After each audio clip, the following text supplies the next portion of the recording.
Saya jam 1. Nanti kalau udah tolong panggil Ibu. Makasih. Maaf Ibu, kenapa Ibu? Enggak. Bilang sama itu kok. Sama teman saya. Sama Ibu ini. Kamu yang ke 517 apa 508? 508 Ibu. 08. Oke, kita ke pertemuan 11. Kita kan udah perencana. Kamu udah ini belum? Apa tuh namanya? Tugas-tugas itu. Saya. RPP-nya di mana? Ada di drive Ibu. Udah saya kirim. Apa perlu saya kirim kembali Bu? Ya, kirim lagi deh. Ya, baik Ibu sebentar. Ya, ini ada project juga kan kita ya. Oke, sekarang mana nih? Rencana pembelajaran, pendekatan inovatif dan penerapannya.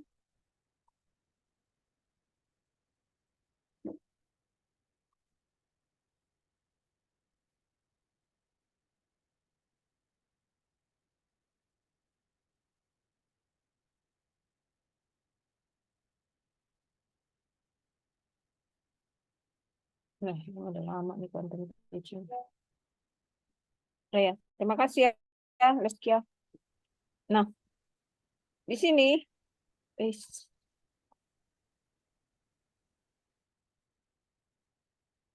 di sini ada model, langsung ini, share screen. Oh, nah, tolong ke ini aja, Leskia, kamu kan hostnya ya. Ya Ibu. Tolong dibuka pertemuan ini yang tentang apa tuh namanya pendekatan inovatif dan penerapannya. Iya Ibu. Sebentar ya Bu. Ya,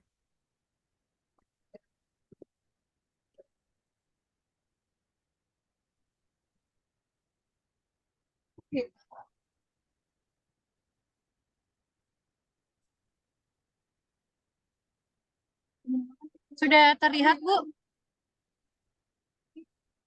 ya, ya sudah terlihat.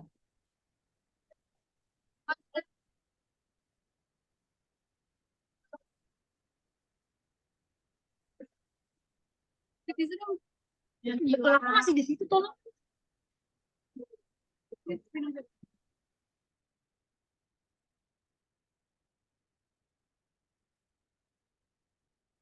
Bentar ya.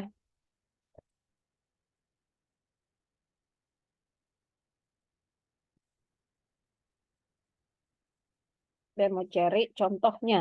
Coba di situ dilihat. Yang pertama apa tuh?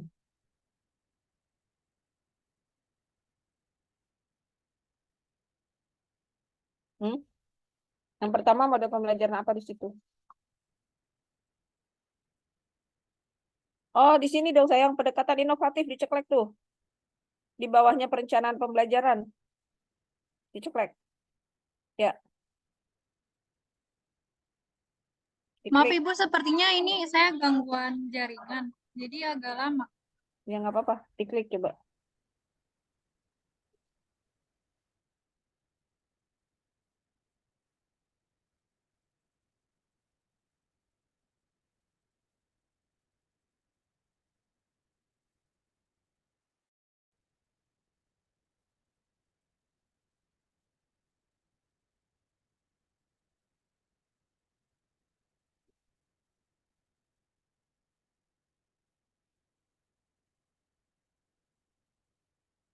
Bisa.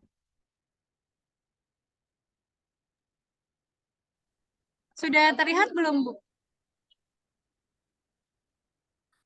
Ya, oke. Yang pertama itu apa? Coba teman-teman lihat. Yang pertama adalah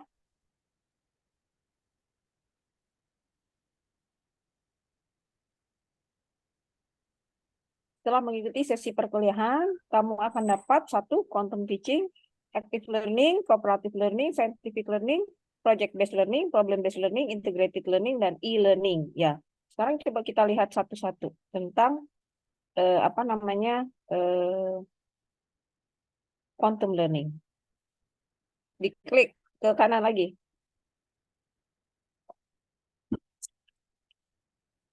Oke, sudah ada tentang quantum teaching di situ ya. Kemudian di sini ada modelnya. Yang jelas di sini bahwa azas utamanya adalah segalanya berbicara, segalanya bertujuan, akui setiap usaha, dan jika layak dipelajari, maka layak pula dirayakan. Nah, di sini quantum teaching adalah apa? Pendekatan kan? Pendekatan apa? Katanya Bobby, The Porter, quantum teaching adalah kiat, petunjuk, strategi, dan seluruh proses belajar yang dapat mempertajam pemahaman dan daya ingat, serta membuat belajar sebagai suatu proses yang menyenangkan dan bermanfaat. Sehingga quantum teaching itu menciptakan lingkungan belajar yang efektif. Dalam quantum teaching ada istilah yang berbunyi bawalah dunia mereka ke dunia kita dan hantarkanlah dunia kita ke dunia mereka. Oke, sekarang kita lihat ininya, apa namanya, PPT-nya ya. Dalam model quantum teaching ada dua unsur yaitu konteks apa? Satu lagi isi. Di konteks lingkungan ada rancangan. Sedangkan dalam isi di sini kita melihat bahwa terdapat penyajian dan fasilitas. Ya, nah, oke. Sekarang kita lihat video.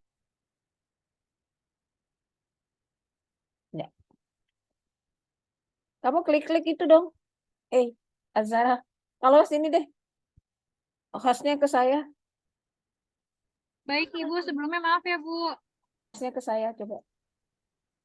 Iya, jaringan kamu kayaknya ya.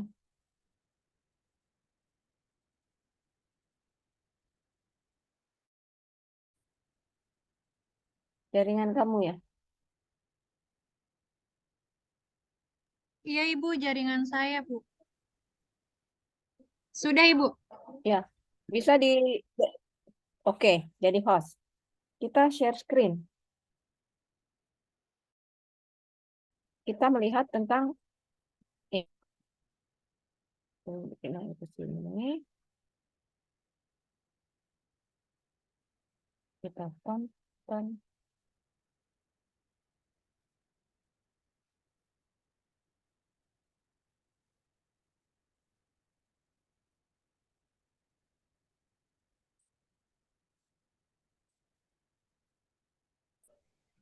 Ibu maaf, sepertinya suaranya belum ada.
Sudah.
Kenapa?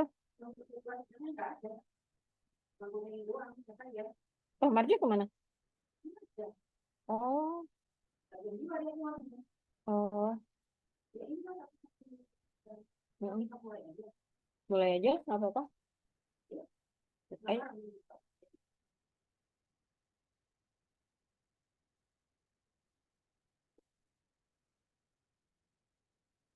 nggak apa-apa lah.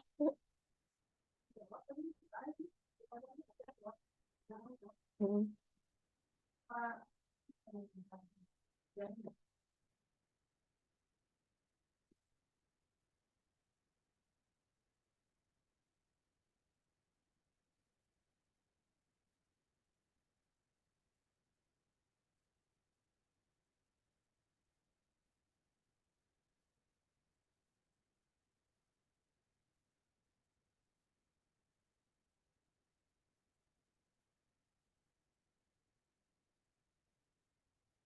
Kedengeran suara nggak? Terdengar Ibu. Terdengar. Cuma yang terakhir nggak ada itunya ya, nggak ada musiknya, nggak ada suaranya. Memang seperti itu. Gitu. Ya, ya Bu. Sambung lagi ya.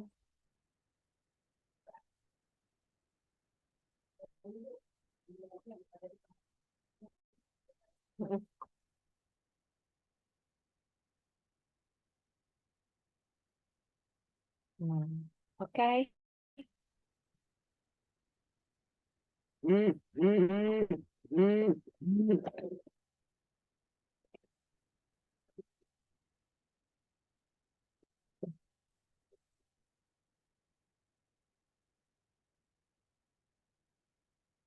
Baik, stop share. Semuanya ada di situ. Ya, sekarang kalian bisa putar ya. Di sini kan mana nih online.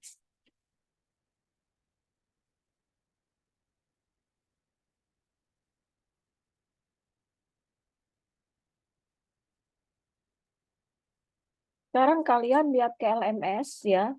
Lihat di bagian pengayaan ya, ada bahan aja terkait quantum teaching. Ya.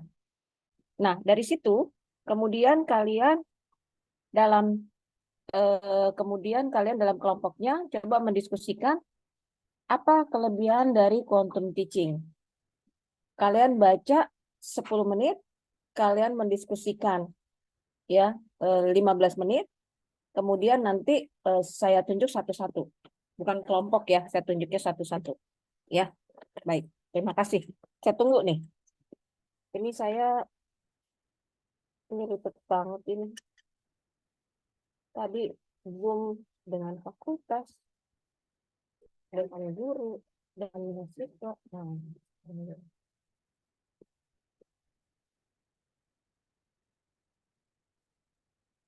ya. Ya, silakan.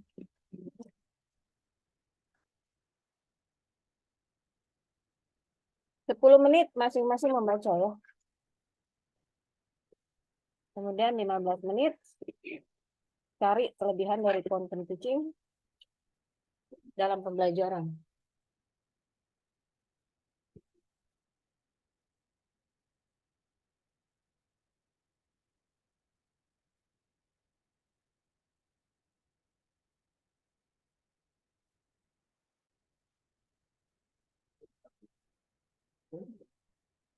Nyambung sekalian sama orangnya. Oke.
Baik, terima kasih sudah. Oke. Jam 2 kayaknya. Baik, saya sekarang tanya Leskia Az-Zahra. Iya, Ibu. Nurul ya? Oh iya udah. Bukannya Bu Leli ya? Bu Leli kali Bu. Bu Leli kayaknya. Dia salah naruh tuh. Coba deh. Nah, itu sekarang Nurul. Hah? Udah, saya udah uji. Dia salah naruh.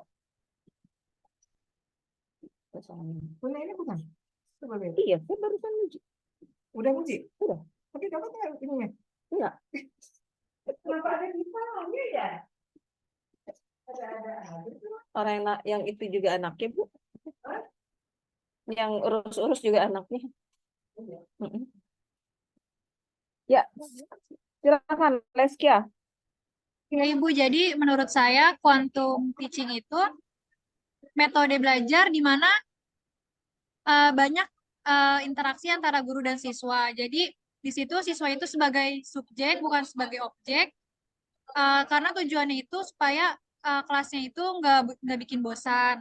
Terus di situ juga bikin siswa lebih percaya diri buat ngutarain pendapat-pendapatnya, Bu.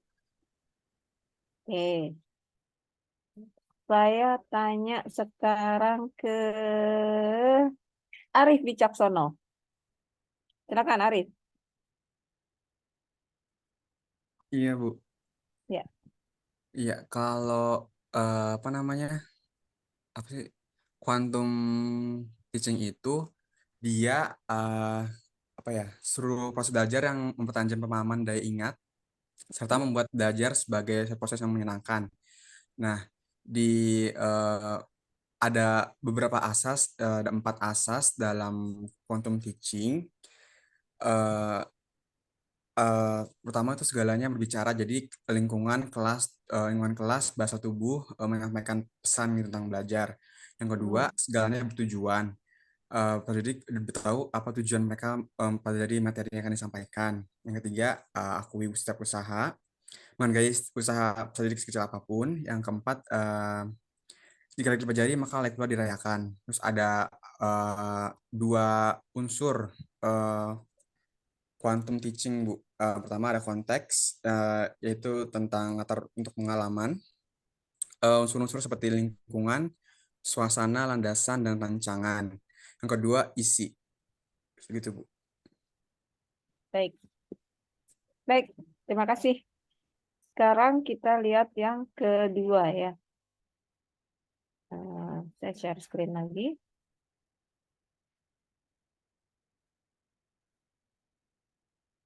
Share screen. Ini. Sebentar. Salah. Mungkin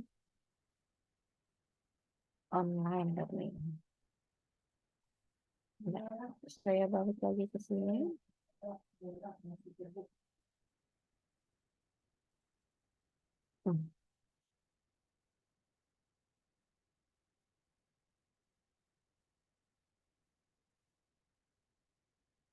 Nah,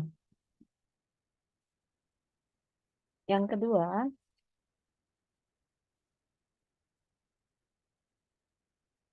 adalah active learning. Ya, sekarang kita lihat active learning.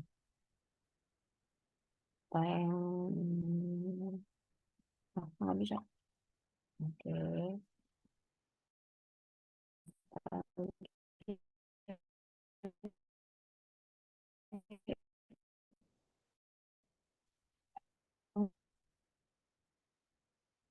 Nah, active learning ya.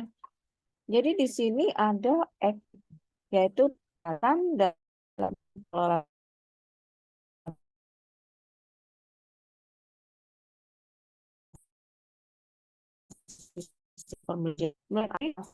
agar semua potensi yang dimiliki peserta didik digunakan secara optimal dan dapat mencapai hasil belajar. Nah, nih contohnya nih ya. Di sini Mengapa acting penting? Ya, karena di sini lihat membaca ingatnya cuma 10%. Kalau mendengar cuma 20%. Ya kan? Kalau melihat gambar dan lihat video diingatnya cuma 30%, ya kan? Tapi ketika melakukan hal nyata bisa diingatkan 10%, ya. Jadi katanya si Confucius, I hear and I forget. I see and I remember. I do and I understand. Jadi kalau saya lihat, saya mendengar, pas super tuh. Kalau saya lihat, oh saya bisa mendengar, bisa ingat. Tapi kalau saya mengerjakan, maka saya akan memahami. Nah, di sini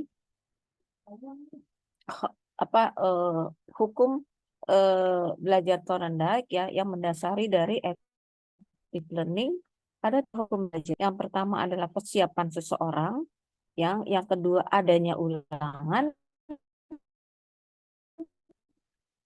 dan yang ketiga ada antara berarti dia belum siap. Tapi ketika siap adalah ketika di mana perkembangan pada masa perkembangan anak itu sudah siap. Jadi kalau perkalian misalnya anak-anak kelas 3. Nah, kemudian bagaimana untuk mengingat? Yaitu dengan adanya diulang-ulang, ya. Makanya kamu juga ada ulangan-ulangan tuh, maksudnya diulang. Kemudian ada hubungan antara stimulus dan respon, ya, di mana akan menjadi jika dapat menimbulkan hal yang menyenangkan dan hal ini cenderung akan diulang. Jadi kalau ada yang sesuatu yang menyenangkan, pembelajaran yang menyenangkan, maka dia akan diulang. Nah, sekarang di sini tujuan pembelajarannya, ya. Nah, ada ceramah interaktif, ya. Metode ini menggunakan kombinasi metode yang bervariasi. Ya, jadi ceramah interaktif bukan ceramah yang cuma satu arah. Yang kedua, ada diskusi, ya. Kalian tahu kalau diskusi berarti bertukar gagasan atau ide. Yang ketiga, ada diskusi kelompok, ya kan? Dengan tujuan yang sama. Yang keempat, adanya permainan atau game, ya, adanya icebreaker, ya, terutama pada anak-anak TK kan belajar pasti ada learning by playing gitu. Kemudian brainstorm, pendapat, ya. Kemudian ada lagi, sudah.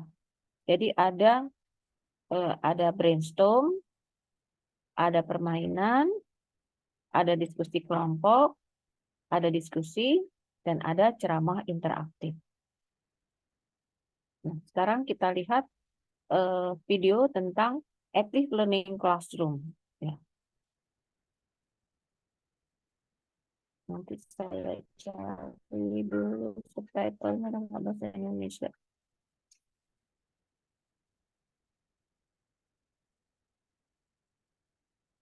Ini.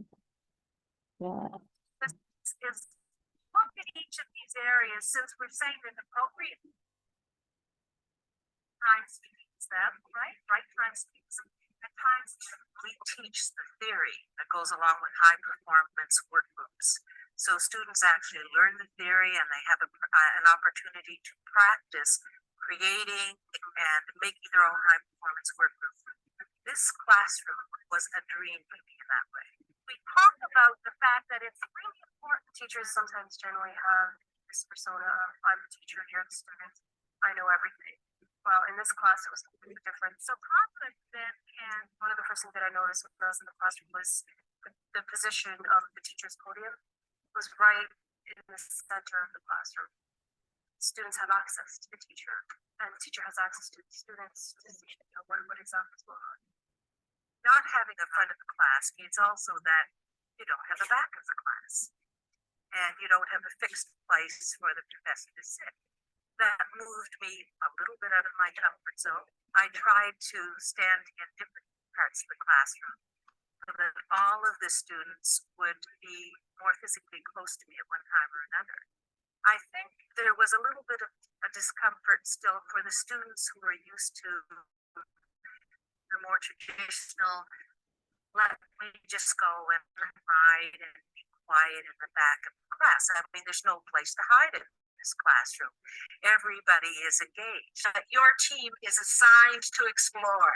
So you can open those right now, see what your team has. Ready?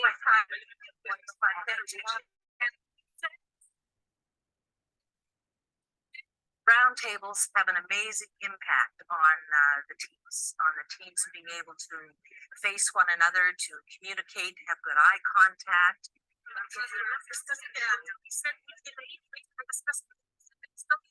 The next meeting,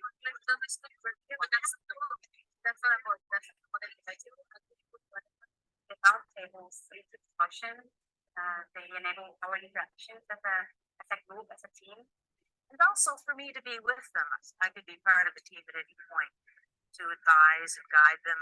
That was very, very helpful. Another thing about the classroom that had a big impact are the boards behind the tables for students to work. We use them regularly. It was a wonderful opportunity for the whole team to work together. The students took turns writing, and I think it also made them more confident about speaking out and being in the whole classroom. I mean, that for me was very different. Usually there's a big deal, oh, who's going to be the spokesperson? It's always the same people. But I find the design of the room gave us an opportunity for more of an equality. I think the students, all of the students felt more engaged, more a part of the team, more a part of the class. We had to collaborate as a team to discover what one could do to help the situation, and we're able to write on and demonstrate our ideas. But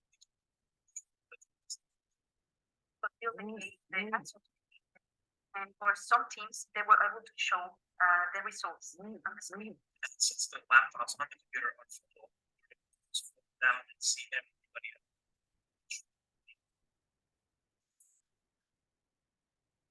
Yeah, an example is there were students who probably would not have been so engaged in another kind of classroom who were initially uncomfortable. But I think in the long run, they became more comfortable because they were forced to, and then they got used to that. Then they discovered parts of themselves that I think they didn't know were there. That in fact, they could speak in a classroom. They could speak out loud.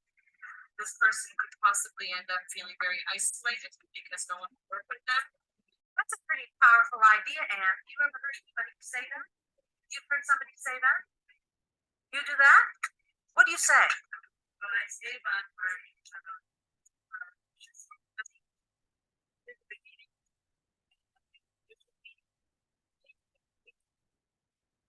great when you can hear somebody else's ideas, and it's basically a missed opportunity when you don't hear the person express their ideas. listening more to other people's opinion, open their minds a little bit, and respect other people's ideas. Okay, now reading this learning box. For the first time, I have not seen any team complain about somebody who was not engaged, pulled out, who had an easy ride, who was a couch potato. Now, isn't that something?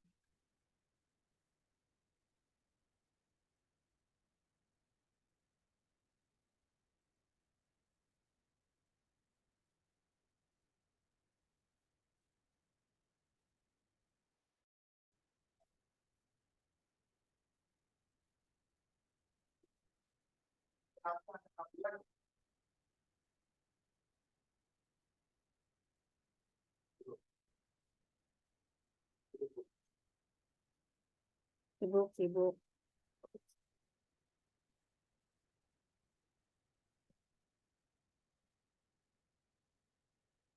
Kita lihat yang satu lagi ya.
Mm-mm.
Nah, makin jelas ya sekarang ya antara quantum teaching kemudian active learning hampir mirip-mirip lah ya seperti itu ya. Cuman ada beberapa yang berbeda ya dari semuanya. Baik, saya pikir sampai di sini ya kalian coba iya tuh, ini nih yang paling urgent adalah grade. Ya, kamu lihat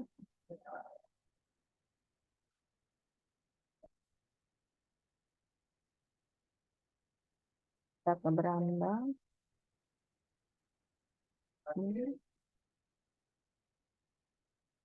Nah, kita ke grade. Dilihat siapa yang belum mengerjakannya.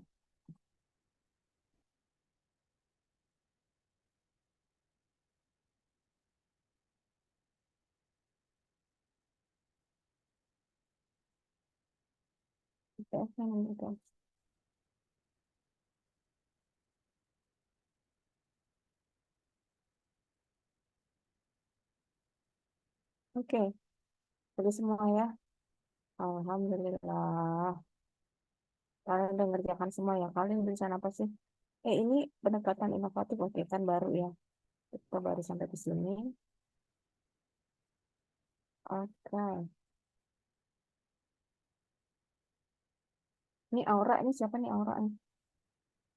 Aura ada nggak Aura? Ini Aura perbaiki nih yang nilai 5 nih. Nabila juga nih yang nilai 6. Dinda yang nilai 7. Coba diperbaiki. Kemudian siapa nih? Diki. Ya. Kemudian Rizka. Belum di share screen ya? Ini share screen dulu ya. Nah, kita lihat nih. Dimulai dari sini. Ya. Oke. Di sini dilihat ya. Ini motivasi dan penerapannya. Ini masih 6 Gaitsha. Yuk. Ya, sebentar. Tanggung nih. Mau nutup dulu. Rizka ya. Kemudian Diki diperbaiki ya nak ya. Dinda ya. Jadi yang dapatnya segini, yang dapatnya di bawah 8 tolong diperbaiki. Oke. Siap. Siap nggak? Halo. Ini pada kemana nih? Baik ya. Kalau begitu, kita sudahi pertemuan kita. Kalian kembali ke LMS. Ya, ke LMS perbaiki yang nilainya di bawah 8. Baik, akhir kata. Assalamualaikum warahmatullahi wabarakatuh. Waalaikumsalam warahmatullahi wabarakatuh. Terima kasih, Bu. Terima kasih, Terima kasih, Bu. Bu. Terima kasih, Bu.